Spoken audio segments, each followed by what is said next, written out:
Hello बच्चों, good morning. तो अभी हम स्टार्ट करने वाले हैं RS अग्रवाल का क्लास 10th का मैथ। उसमें चैप्टर 5 है, ठीक है, 5A में जो अभी तक हम बना चुके हैं क्वेश्चन नंबर 19 तक। अभी हमें 20 क्वेश्चन नंबर डिस्कस करने वाले हैं, ठीक है। तो क्वेश्चन नंबर 20 डिस्कस करने के लिए हमें सबसे पहले ये समझना पड़ेगा कि इसमें क्या बोल रहा है। बोल रहा है कि find the 8th term from the end of the AP। अभी तक हमने ये जो टर्म निकाले हैं, जितने भी टर्म निकाले हैं या उसका रिलेशन निकाले हैं, उसमें सीरीज का स्टार्टिंग से निकाले हैं, फ्रॉम द फर्स्ट टर्म्स। अभी इसमें क्या बोल रहा है, ये इंपॉर्टेंट चीज़ है, फ्रॉम द एंड, यानी कि फ्रॉम द लास्ट टर्म। तो मेरा इंट्रोडक्शन क्लास में आप देख चुके होंगे कि उसमें जो है अगर if L be the last term and D is common difference, तो हमें क्या निकालना है, 10th term from the last terms. तो फ्रॉम द लास्ट टर्म्स जो है अगर आपको 10th टर्म या कोई जनरल टर्म निकालना होगा तो क्या होगा, उसका फॉर्मूला होगा L minus n minus into D, n-1 into D, ठीक है। तो इसमें आपको लास्ट टर्म से जब भी कोई प्रॉब्लम निकालना होगा तो इसको कैसे करेंगे हम। तो लास्ट टर्म क्या है यहाँ पर देख सकते हैं, और सारे जो फर्स्ट टर्म हो गया a इज इक्वल टू 7 हो गया। कॉमन डिफरेंस अगर निकालना होगा तो क्या होगा, 10 में से 7 चला जाएगा, ठीक है। ये तो आप जानते हैं, वो हम सिमिलरली यूज़ करेंगे। तो इसमें 3 का नंबर बढ़ रहा है, और L इज इक्वल टू आपका कितना दिया हुआ है, 184, ठीक है। तो इसमें 8th टर्म निकालना है from the end of last term. तो 8th टर्म निकालना है, तो n इज इक्वल टू कितना है, n इज इक्वल टू 8 निकालना, n इज इक्वल टू 8 है, ठीक है। तो इसमें T8 इज इक्वल टू क्या हो जाएगा, L का वैल्यू हो गया 184 माइनस 8 माइनस 1, और D का वैल्यू कितना हो जाएगा, D आप देख सकते हैं, D का वैल्यू यहाँ पर है 3। तो कितना हो जाएगा, 184 माइनस 7 इंटू 3, 21 इसमें से सब्ट्रैक्ट हो जाएगा। तो अगर 184 में से आप 21 को सब्ट्रैक्ट करेंगे तो कितना हो जाएगा, 163। तो T8th टर्म जो होगा फ्रॉम लास्ट से, लास्ट का मतलब यहाँ से सीक्वेंस स्टार्ट होगा।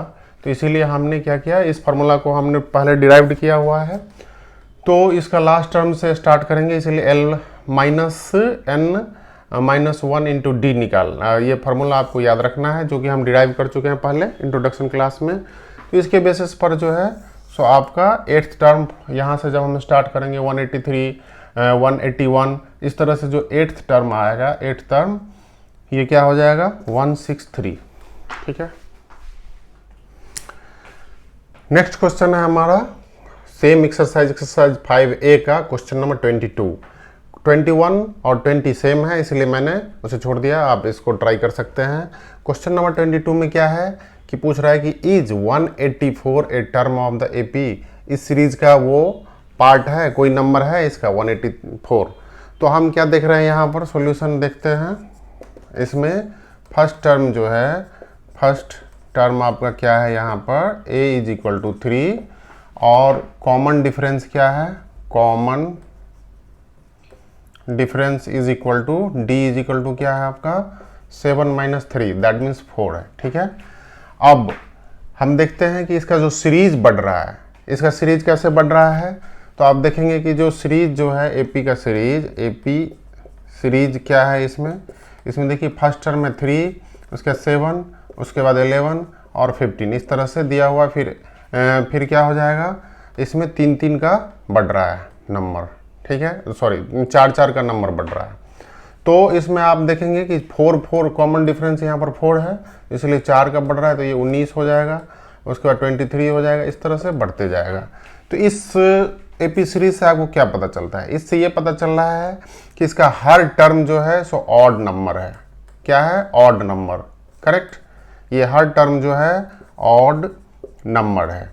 लेकिन आपको क्या पूछ रहा है इसमें कि 184, तो 184 क्या है, 184 ऑड नंबर नहीं है, नो ऑड नंबर। तो इसका मतलब ये हुआ कि 184 जो है सो इस सीरीज का नंबर नहीं हो सकता है ना, इस सीरीज का नंबर नहीं हो सकता है। That means 184 cantt be A number of any number of this series. ठीक है, तो नेक्स्ट क्वेश्चन है सिमिलरली 22 की तरह 23 भी है, और 22 को भी हम इसी मेथड से निकाल सकते थे, लेकिन वो सिंपल था इसीलिए मैंने उसे ऑड इवन के मेथड से निकाल लिया। ठीक है, तो इसमें पूछ रहा है कि is -150 A term of the AP series. मान लेते कोई भी टर्म है जो कि एक सर्टेन सीरीज का टर्म है कि नहीं है ना, आपको ये प्रूव करना है। ठीक है, तो आपको कैसे करेंगे इसको निकालने के लिए क्या करना पड़ेगा। फर्स्ट टर्म आप देख लीजिए, फर्स्ट टर्म क्या है, फर्स्ट टर्म हो गया a is equal to 11, d is equal to कितना हो जाएगा, कॉमन डिफरेंस 8 माइनस 11, तो क्या हो गया -3 हो गया। और मान लेते हैं कि ये जो है सो इसका कोई टर्म है, तो 10th फार्मूला से हम जो 10th टर्म का फार्मूला से जानते हैं a plus n minus 1 into D. ठीक है, वेयर कंडीशन क्या है कि n is always positive integers. ठीक है, n जो है सो उसका कोई वैल्यू होगा 1 2 3 4 5 ऐसे होगा। ठीक है, n 0 भी नहीं हो सकता है फॉर श्योर। तो हम ये स्टार्टिंग में हमने डिराइव किया हुआ है कि n का वैल्यू ऑलवेज पॉजिटिव इंटीजर्स ही होगा। तो हमें ये देखना है कि अगर मान लेते हैं -150 को इस टर्म कोई टर्म मान लेते हैं -150, तो n का वैल्यू क्या आ रहा है, इसके बाद हम डिटरमाइन करेंगे। अगर n का वैल्यू कोई नंबर आएगा, पॉजिटिव नंबर आएगा, तो इसका मतलब -150 जो है सो ये गिवन सीरीज का कोई टर्म है, कोई सर्टेन टर्म है, अदरवाइज वो टर्म नहीं हो सकता। तो हम क्या कर सकते हैं, फर्स्ट टर्म 11 है और n-1 और d का वैल्यू हो गया -3, करेक्ट। तो हम इसको क्या करेंगे, नेक्स्ट स्टेज में हम इसको इधर ले गए, तो -150 minus 11 is equal to n-1 into 3, इसको भी माइनस करते हैं। तो ये क्या हो गया, आपका हो गया माइनस दोनों साइड से हम हटा देते हैं और इसको इधर ले चलते हैं। तो n-1 इज इक्वल टू क्या हो गया, 160/3 हो गया, करेक्ट। तो इसको हम ऐसे लिख सकते हैं, ये n इज इक्वल टू क्या हो गया, 164/3 हो गया। इसको ऐसे हम लिखेंगे कि n is equal to 161/3 plus 1 इधर चला गया, तो इसको 3 ऐड कर देंगे तो 164/3 हो गया। अब देखते हैं 164 जो है सो डिविजिबल है 3 से, देखते हैं, ट्राई करते हैं। तो क्या हो गया 5 और ये 1, उसके बाद ये डिवाइड नहीं होगा, कंप्लीट डिवीजन नहीं है, तो ये डिविजिबल नहीं है। तो इसका मतलब क्या है, ये एक फ्रैक्शन है, तो n का वैल्यू फ्रैक्शन कभी नहीं हो सकता है, इसीलिए -150 जो है सो इसका कोई टर्म नहीं है। यहाँ पर क्या प्रूव करता है कि n can't be a fraction जो है नहीं हो सकता है। तो that's the reason, that's why -150 is not a term of this number, ठीक है।